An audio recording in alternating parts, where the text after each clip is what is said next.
All right. Hi, and welcome everyone. Thank you so much for joining us this evening. My name is Ezra, and I work in our Western Governors University Career and Professional Development team here. And I am excited for tonight's session with Taylor from Norton Healthcare, who's going to tell us a little bit more about who they are, career paths, both clinical and non clinical in healthcare, and then, of course, those really important resume and interview tips. With that, Taylor, I'm going to hand it over to you for you to take it away. Great.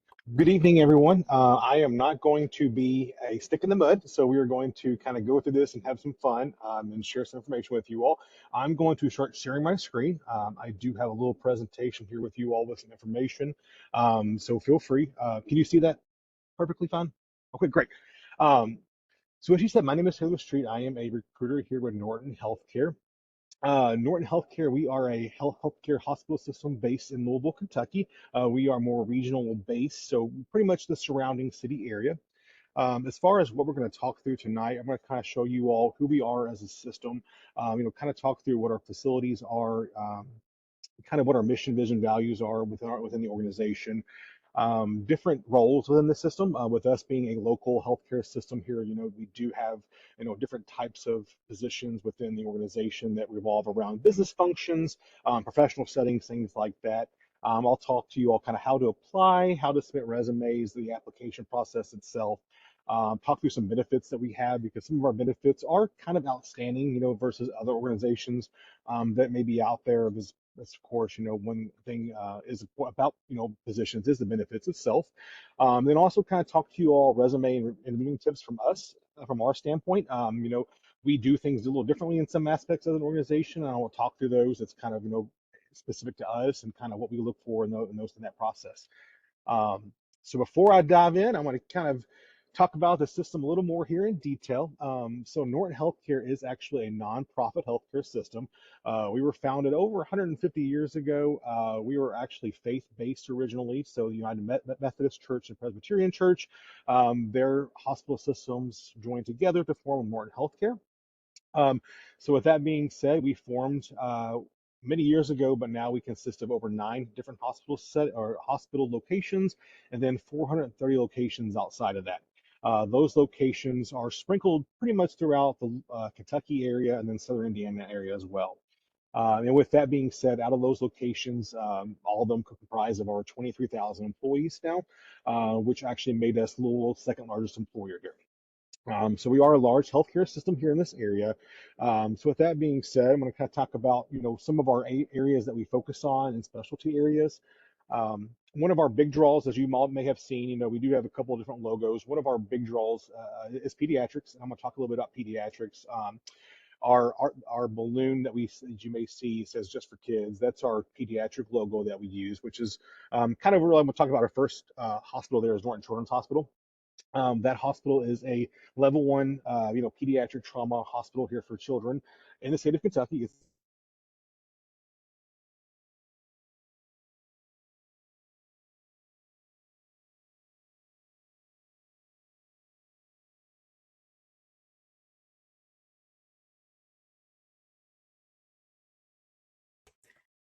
Taylor, are you still there?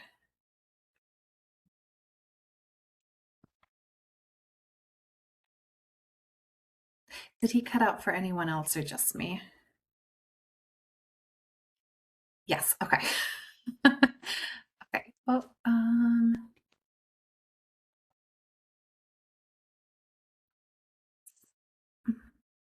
Taylor, can you hear? Just completely.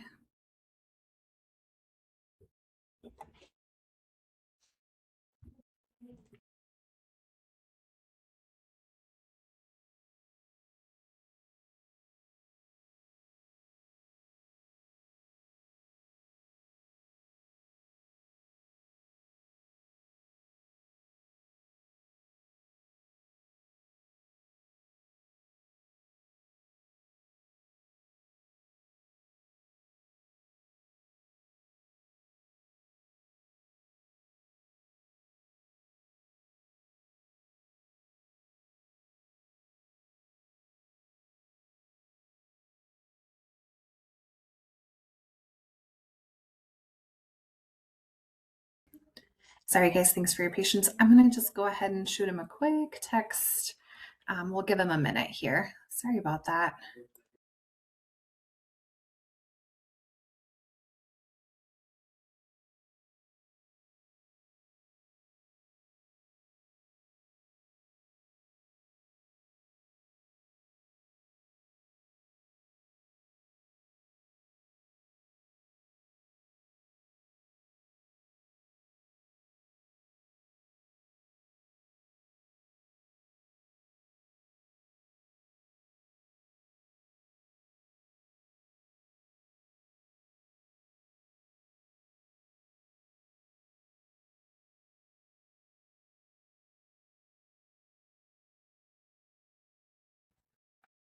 I swear we were just joking about technology. How when it works, it works. Taylor, can you hear us at all? Can you?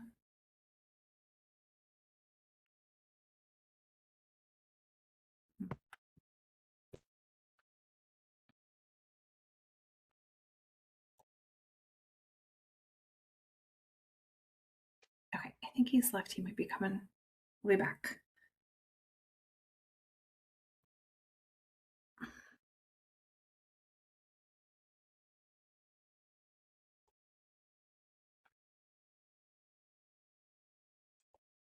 Zoom here.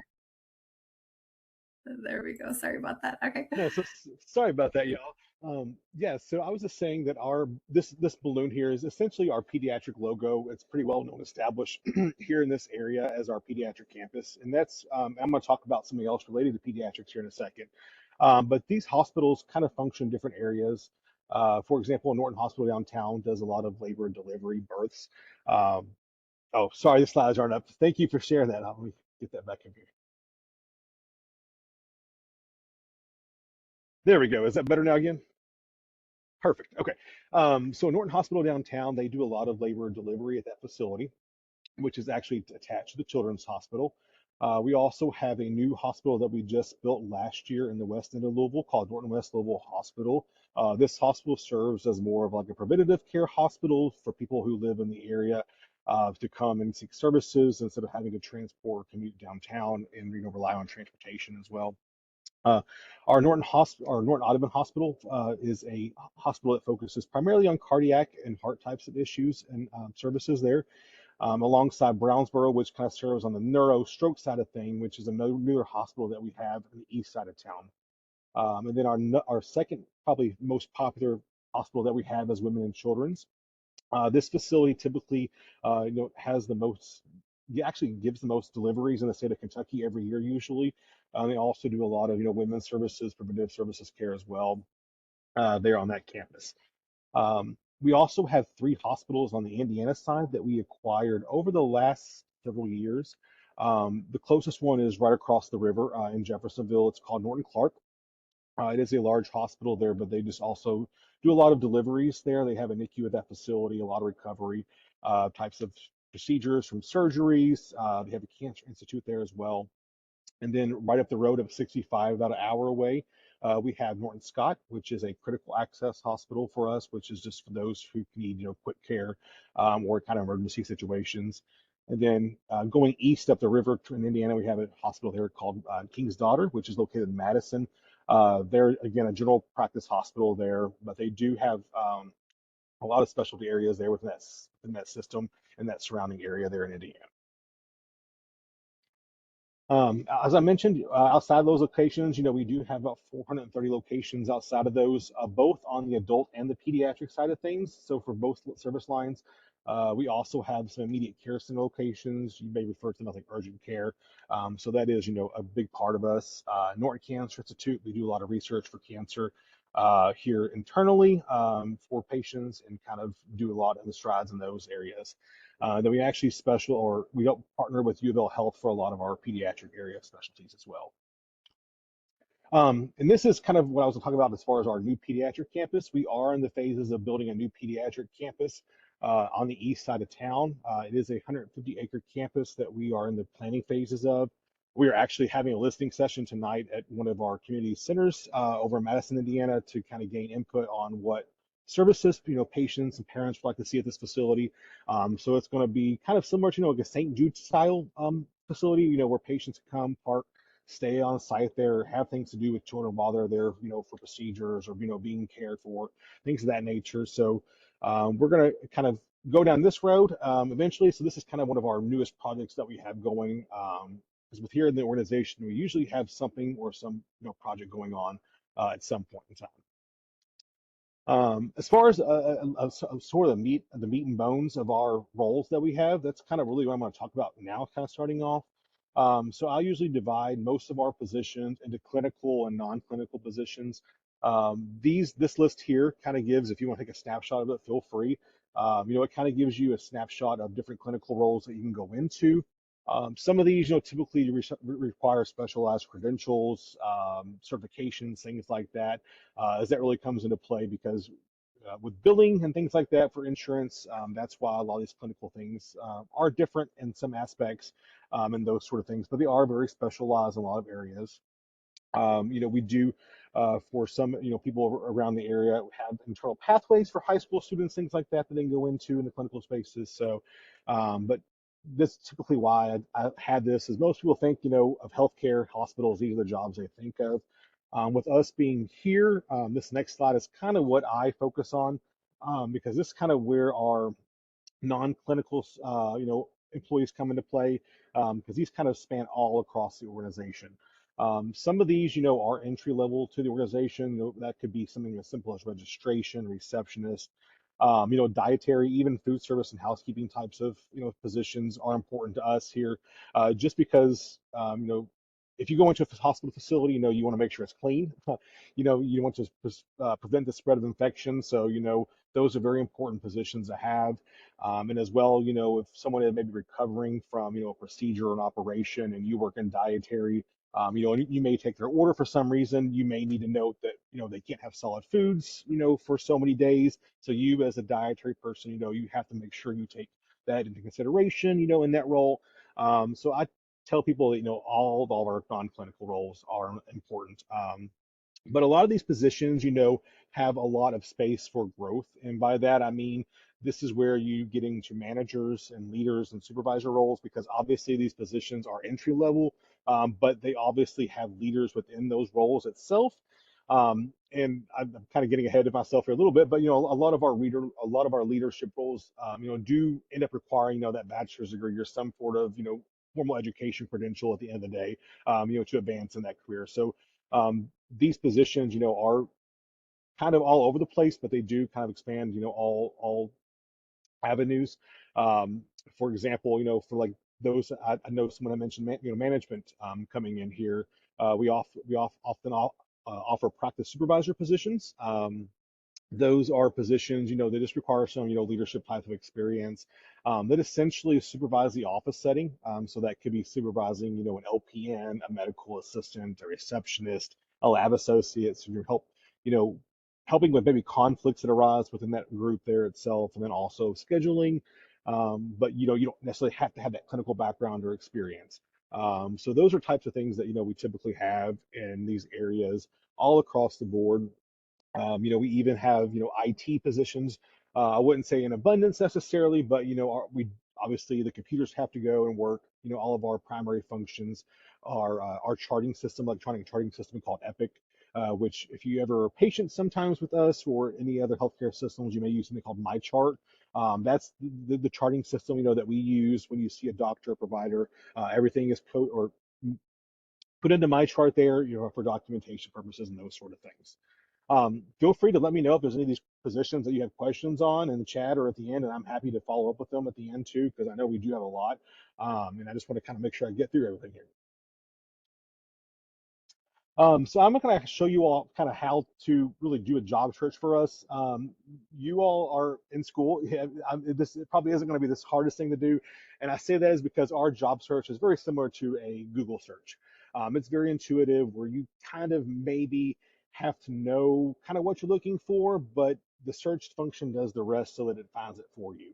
A lot of our things that I tell people to do when they do look for positions with us specifically is different certain settings as far as like job filters. And these filters, as I have on the screen here, it could be like location, the job category itself, whether that be on the business office side of things or nursing, because obviously if you're not a nurse, you want to avoid clicking that box to avoid those positions, just so you don't kind of clutter up your search there. Then of course facilities as well, because we have hospital facilities, then we have doctor's office side of things, and then we do have business office side settings as well.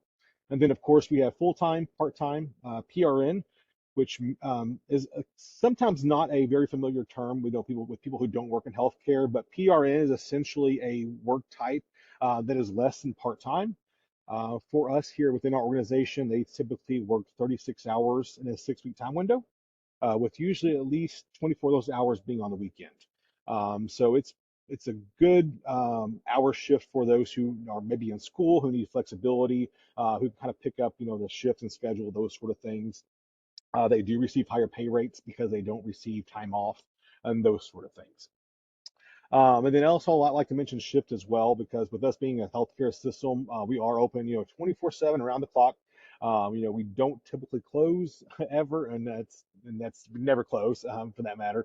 All the hospital locations, even during bad icy weather, storms, snowstorms, they stayed open, those sort of things. But I'm just going to kind of give you a little snippet into our career site here. So our career site, Norton Healthcarecareers.org, which I'll give to you all at the end if you have never searched or want to search. But this just kind of shows you kind of what it looks like. Very simple, Google search kind of function there on the website. And then once you get in there, you can kind of see location, job category. Once you find more specific positions in there, it'll have more detailed information along that job.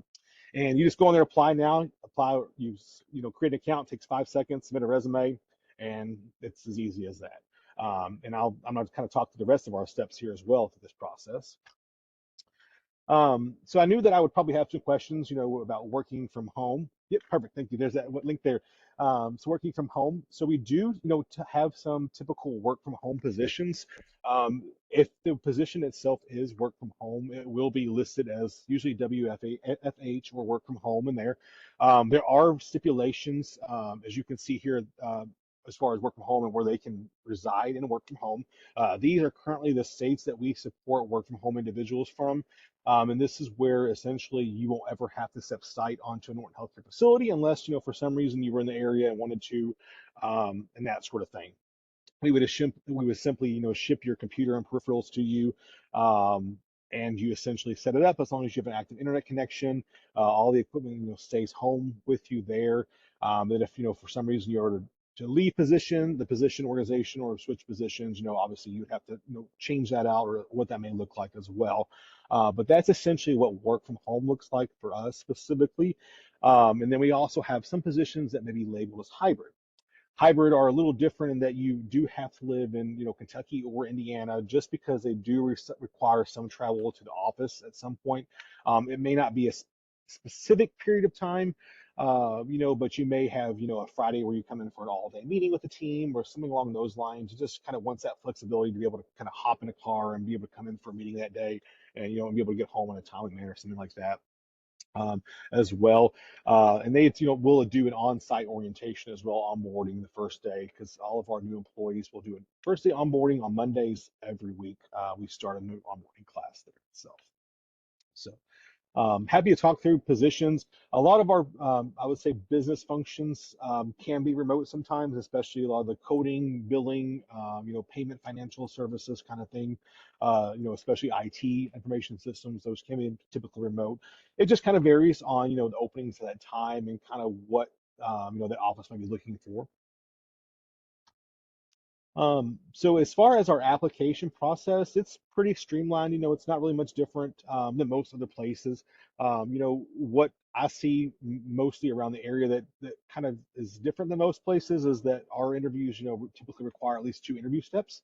All of our positions require initial interview with my team. So depending on the position that you apply for, it usually lands in the inbox of one of my teammates. Each teammate kind of handles a specific specialty area. Each hospital actually has one of my teammates actually handles all the nursing applicants for that hospital, so things like that. So I essentially, my team, we interview for those positions. Once you interview with us, and determine to be a good fit, you then are invited to meet with that hiring leader directly at that practice or that office. They are ultimately the ones, who make that final decision as far as, whether or not they'd like to bring you on board to their team as well. And I'll get into this as well as kind of during the interview steps. But our interviews, could have two, three, four steps, and that interview, could look a little different depending on the style of preference from leaders as well. And then one thing I do say about our offer is our offer stage is really kind of the final process. Once you do receive a job offer from us, that's where we determine your base rate of pay. For us, we are experience-based compensation employer, and what that means is we pay, if you do receive a position from us, you start out at a base rate, and then if you have years of experience, that equate to that role specifically, that could help build your pay rate structure and kind of gradually go from there. So the good thing is that we can say kind of what it would be minimum, and then everything else is kind of, icing on the cake, if you will, for that matter. But all of our roles, do kind of have different varying, offer, pay rates, those sort of things. I do know that if you were to ever look for, pay rate information, it's not listed on our website externally. So, if you have questions about that, you're always welcome to reach out to me, and I'm going to give you my information at the end to reach out to me directly if you have questions about that, and we can kind of look that up and see what that may look like for you and things of that nature as well. Um, yeah, kind of quick snapshot of what that looks like there. Um, Next is kind of our benefits. I will highlight some of our main benefits that's different than most other places. Of course, you have your dental, vision, health. I mean, we are a healthcare system, so of course those are top notch. Our parental leave program is different in that we give 4 weeks pay time off for mothers and fathers for live births and adoptions as well. And then we also offer adoption assistance, for those employees who may be looking to adopt, with a partner, spouse, those sort of things as an added benefit. Couple things here. Our housing program is different as well. If you are ever a first-time home buyer, we give a $5,000 down payment loan towards your first purchase of your house. So that is a nice little added benefit that we have, for those who are looking to maybe plant roots, start a family, maybe transition, to the area somewhere around here, something like that. It is only for those first-time home buyers, so that is the one caveat. So if you've ever purchased a home before, unfortunately, it excludes you. But it is, a nice benefit, for those who are kind of starting off and kind of getting their roots kind of planted. Our time off system is flex time. I love our time off system. Usually most places have maybe a sick category, holiday, vacation, mental health, personal kind of categories. All of our categories fall into one called flex time, so everybody gets flex time. If it's a holiday, if it's a vacation, sick day, whatever, it all comes out of the same thing. You do get 24 hours up front, which is a nice kind of cushion. So, if you maybe have a vacation planned or maybe extended, weekend kind of thing going on, then you do have some time off already built in that you can plan for it. And then you do accrue usually about 6 hours every 2 weeks. And then depending on how long you're with the organization, you do accrue more than that. So, it's a nice little added benefit. And it does come pretty quickly. And you do have the ability to cash it out once a year during.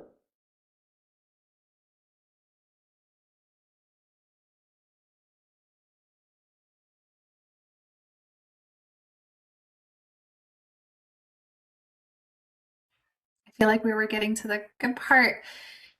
We lost him again. Anyone else lose Taylor? Taylor, are you still there?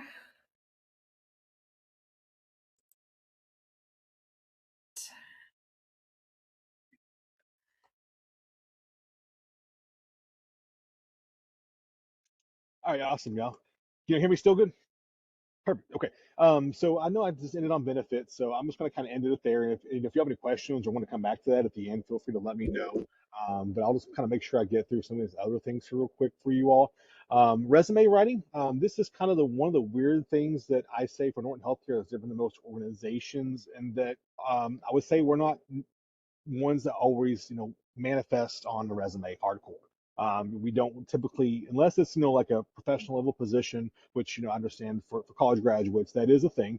But for us, sometimes our positions are different, so they're fluid. So a lot of the resume information may not be correct, and a lot of the information that we get typically from applicants is during that first initial phone call we have with them during the interview. During our recruiter interview, I would say a lot of that information is uncovered, and that's kind of where we take the most time. But obviously, for those who do apply resumes, being clear, concise, having a clean layout is very important. Especially for us, I tell applicants because even though we don't, focus too much on a resume, for our applicant tracking system, it is the first thing that we see when we pull you up. So, you know, I tell applicants sometimes, if you don't have a resume at all, when I pull your account up, then that I see a blank page. It says no resume. So I typically tell people at least put a resume up there so I see something. Make sure it's clean, concise. Make sure all the information is accurate and that the font is legible and professional font. We don't want frilly cursive fonts. Make it legible, things like that. Kind of keep the margins tight and slim, as well as the font uniform size from there. Um, Other things that I tell people to do is, make sure your name is on top of your resume, of course, first and foremost. Phone number, email address, LinkedIn profile. Your email address should be one that you check frequently, and one that you're, always going to, have access to as well. And make sure, it may be a professional email address, and one, that kind of has a professional salutation. For us, we don't always require necessarily location on a resume. Obviously, for some positions, it may be beneficial to signal where you're located, to signal whether or not you're relocating, or whether or not you're applying specifically for a remote position as well. One tip that I, typically tell applicants for resumes, especially this day and age, is to, don't necessarily have a picture on your resume, just because, it just may, cause for a potential bias, in that situation. You don't want someone to, have an image of you and a preconceived notion of, of what you, look like physically going into an interview. So, just to less is more sometimes in that aspect. So, any kind of things that you don't necessarily need, just take them off there. It's better be safe than sorry. Um, a couple things, that I tell people as well. Make sure you list, your experiences, work, and education in chronological order. That is kind of important. I've, seen resumes where the chronology is out of sorts, or there's some questionable things where they have dates on there that didn't match up, and just make sure you kind of are able to not necessarily compensate or be able to, show those gaps or anything like that, but just make sure there's a nice flow to the timeline as far as what that looks like and the levels that you completed. If you're currently pursuing a bachelor's degree, we don't need necessarily to know that you graduated high school back in 1990. So that's something like that you could typically leave off a resume, that I would say, for most people, depending on what level of education you're going for or what's required for that job itself, if that makes sense. And same thing, with the work history. Be clear, concise with prior work history. Obviously, list work history, and how it may equate to that role specifically. Relevant work history, and beefing up maybe any kind of job duties that you've had that may kind of reflect that job specifically, and be able to showcase you, being a good fit for that position itself. That's usually kind of really uh, my big things and tips for resumes for applicants, as far as what separates from others from some here in the system itself. One thing that I do know a lot of is interviewing, and I know that this is to this day, I am not I don't love interviewing, but I still do it all the time. It's not everyone's favorite thing to do, but unfortunately, it is part of the process itself. With us here, we do interviews via the phone. So our phone interviews are first, and then typically, depending on the position, that interview could then be a interview with that leader. That interview could be virtual or in person, depending on the preference of that leader itself. Um, but as I mentioned before, some positions could require multiple interviews. So that could be an interview with a recruiter, then with a manager, then maybe a director. That interview could also include a panel. Panel interviews are often, very commonplace anymore. That can sometimes be very nerve-wracking for some applicants, because, you come into a table or a Zoom, and you have, six people, and they're, firing questions at you back and forth, and you're just kind of like, I don't know what you do here, and you're overwhelmed. It does happen, but just practice, and to know that that they're just there to kind of gauge and to kind of give insight, and to kind of, whether or not, you'd be a good fit for that team and culture of that environment itself. We do ask here a lot of behavior-based interview questions. These questions, aren't the easiest as well. These typically, start with a specific example kind of thing. Like, tell me an example of a time you went above and beyond for a customer in your role. A lot of times someone may say, well, I do that all the time in my role. I did that yesterday. I did this and I did that. And being able to kind of pinpoint specific examples of, kind of what you're trying to explain or acclimate or you're kind of showcase in that moment. Kind of say, starting off with, this is the situation I was tasked with, this is what happened. This is kind of what I did in that moment. This is kind of what we're going to do to take these steps to get this problem solved or to find this answer. And then kind of what was the result, kind of what was your takeaway? A question that I ask a lot of times that people kind of, kind of scratch your head at is, name a time, you made a mistake at the workplace. You know, I oftentimes start off, we're all human. We all do make our fair share of mistakes. Unfortunately, it's part of human nature, but just kind of walk me through maybe a work-related mistake that you've made and, kind of what that mistake was, how you learned the mistake had occurred, and really kind of what you took away from that situation. And we're not here to say, oh, you made a mistake. That's no, it's just here to show that you're able to learn and grow and to make, take feedback. If you do make a mistake, it's okay. It happens. Get back up and, keep moving on. And if it happens again, we'll just kind of cross that bridge when it gets there, kind of thing. But yeah, that's my best, kind of information I would give you for interviewing is kind of, those interview-based, situation-based questions, being able to recall specific examples, times, and just kind of showcase those, during your questions itself. Another thing that I tell people to do at the end of every interview is make sure you ask questions. I more times than not, I've had some interviews where there's, they've been stellar, fantastic interviews, and then I know that there's a question they should be asking at the end, but do they ask it though? That's kind of what I wait for, and sometimes they don't. And those questions are very important. Especially if you can't think of a question, just kind of think of my fallback for myself personally is always what's that training schedule look like?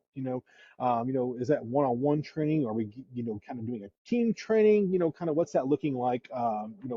Just and you can say just because I like to know from my personal learning style that I'm more hands-on.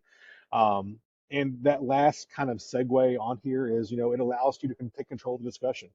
At the end of the day, if you ask a question, it shows that you're engaged in that conversation, that you're taking that role seriously, and that it then kind of gives you a time to spin around and ask, the interviewer question, and maybe catch them off guard and kind of put them in the hot seat for a second, and then you kind of leave them thinking, oh, what? Did they just interview me? And then, sometimes that does happen. I've been in several great interviews where I come out of after an interview and I'm like, well, they just interviewed me and I'm not even getting the job. So it does happen, surprisingly, but that's how some strong candidates when they ask those good solid questions at the end of an interview.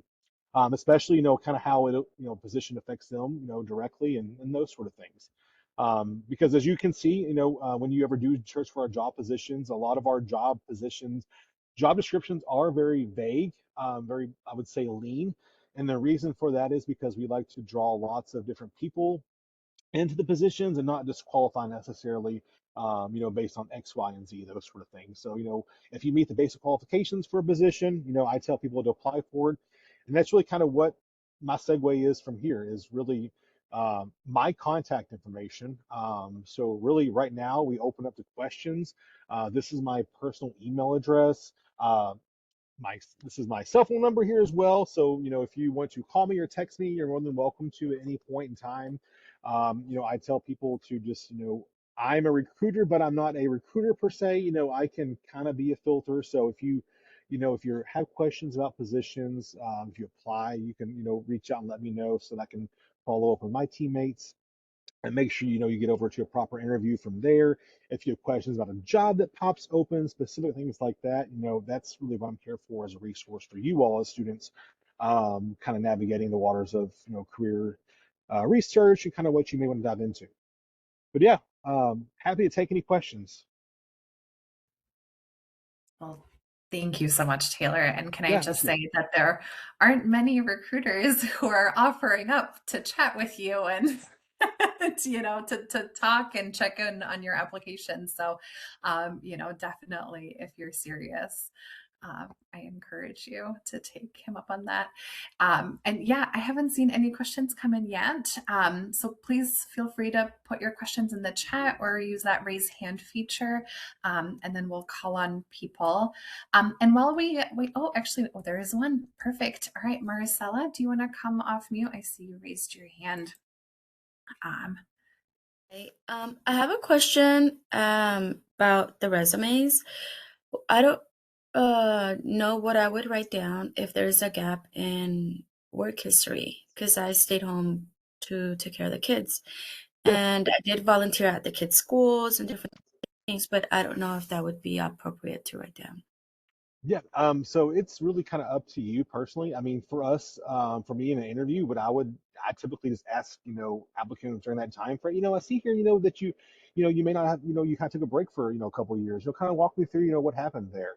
And your response is 110%, valid and appropriate, especially, during times of post-COVID times.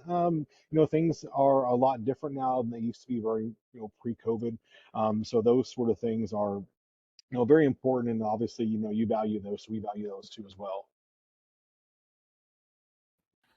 Thank you. Yeah, absolutely. Good question. And there's another one here in the chat. Let's see.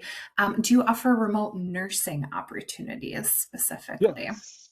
Sometimes they do. A lot of times they want them in the clinical spaces, but a lot of sometimes, like our nurse educators, for example, in the education space, for example, a lot of our trainers here within the organization are usually in clinical capacities. So they may typically be on site, but they may also work from home as well because we do offer a lot of virtual training options too. That's fantastic. So you'll just have to kind of keep an eye on the site, right? Yes, I tell applicants, yeah, to look on our site. If there's a specific area we may not have at the time, to sign up for a job alert, because we do post about 100 jobs once a week, if not more than that. We're typically going through quite a few. So depending on what area you're maybe looking for specifically or a certain position, it may or may not become available soon or that sort of thing. All right. And then there was one more here in the chat, and I did see the other hand come up too. So, okay. So when it comes to being overqualified, how do I know when to leave my BA off my resume? Thoughts on the I would whole overqualified? I wouldn't say overqualified isn't necessarily a bad thing anymore. It's especially again, it's kind of a post-COVID thing. There are people who have made life changes in careers. So I've seen people who have been doctors and nurses who just wanted to go back into basic entry-level positions. Yeah, I've seen a lot of different changes, and I don't say that there's really any certain formula or cookie cutter shape or kind of what that looks like for any one certain applicant.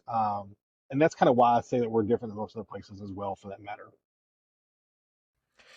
And with that, would you recommend connecting those dots for the recruiter, like maybe in a summary or in a cover letter? Or I don't know if you look at cover letters at all, Taylor, but like putting it out there to saying, hey, I am interested in this specific position type of a Yeah, thing. yeah, it is. Absolutely. So typically, like even if there wasn't maybe a specific, position or option that was, available, I would typically tell people to still apply for positions around that area because the recruiter is more than likely still in that same, vertical. So they may handle the same positions, but they may have an insight of what's coming sooner than I will. Those sort of things. Um, but we really just kind of help, if someone connects with them, just really kind of help and see what they may be interested in and see if the outlook is available. Specifically, like if there's an IT job coming open, I can check with Teresa, who's my IT recruiter, and see kind of what that may look like. Because they kind of speak with the leaders directly every day as far as openings and they're interviewing those sorts of things. That's great. So reach out anyway. And then Isa, I think it's Sharifa. If you wanted to, I saw your hand up, and I apologize if I butchered that. Feel free to. No, that's perfect. Thank you. Um, I was just wondering for implementation or for operational leadership roles, how do you differentiate your candidates who've managed cross-functional teams or ecosystems versus those coming from a purely clinical track? Is there a differentiator? I can't say specifically for me. I don't handle a lot of manager level positions. I will be honest. I handle a lot of our clinical positions, entry spaces. Our A lot of our professional level positions are handled by about three of our different recruiters itself. And depending on the position, it really just kind of depends on the leader's preference at that time, but whether or not they may be looking for more of a clinical background, because that specific function and time for that role may be needing that clinical experience and background, whereas maybe someone uh, maybe needing the more of a real world kind of other kind of organization experience, kind of bringing that into the organization and seeing what that looks like as well. I think it just kind of varies depending on the situation and position itself. Does that answer your question? Yes, thank Okay. you.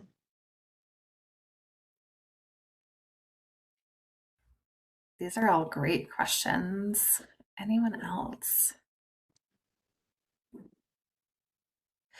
I did, since it's quiet, I wanted to just check in on something you said earlier about the base pay and kind of adding in experience. Do you Yeah. recommend that folks really add, even if it's just a line and date, to make sure they have all of those years of experience on their resume, or does that typically come out through conversations? Because I had another organization, another recruiter was very specific. They do the same thing, and she's like, if it's not on your resume, we can't add the pay on. So it was really interesting. Yeah. So essentially, and that's kind of where like the resume and experience part kind of differ, because on our actual application, the important piece for the experience is actually what you input into the system itself.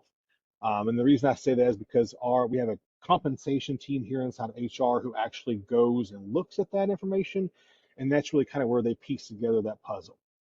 Typically, within our roles, recruiters, before you were to receive an offer, I would tell an applicant, I would give them a link to go back in, update that information in the experience section, excuse me, resubmit it again, and then it's updated right then and there. That's usually about the best way and easiest way for people to get that updated.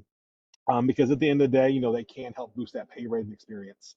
Even if it's volunteer hours, those sort of things, they can take that into consideration, when determining compensation. Yeah, no, see, that's really good to know because I think on the applicant side, right, you're like, oh, I uploaded my resume. Now I have to fill out all of this information, but it's so important to do that. It's so important to do that. So I Yes. appreciate making that distinction. Right. Anyone else? Any other good questions or just questions in general?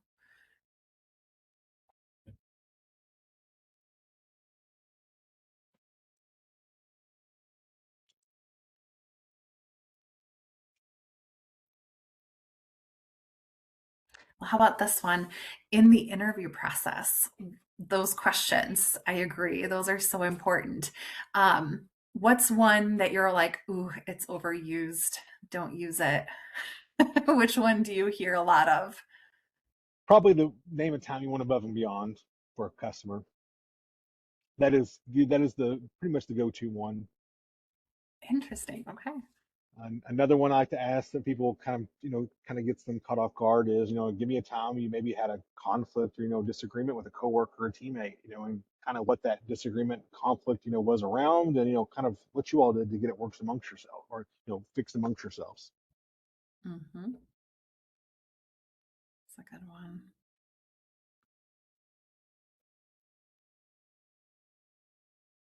Good. All right, anyone else?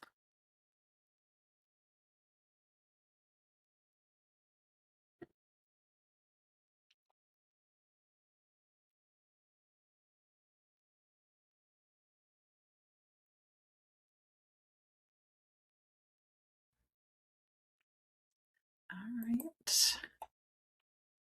Uh, All right. Well, I don't want to keep folks too late. I know it's, at least for me, it's 6:50 and Taylor for you as well, right? Fantastic. Well, I will definitely share out this recording with everyone. I'll share Taylor's contact information as well. If there are any questions, feel free to reach out to him directly.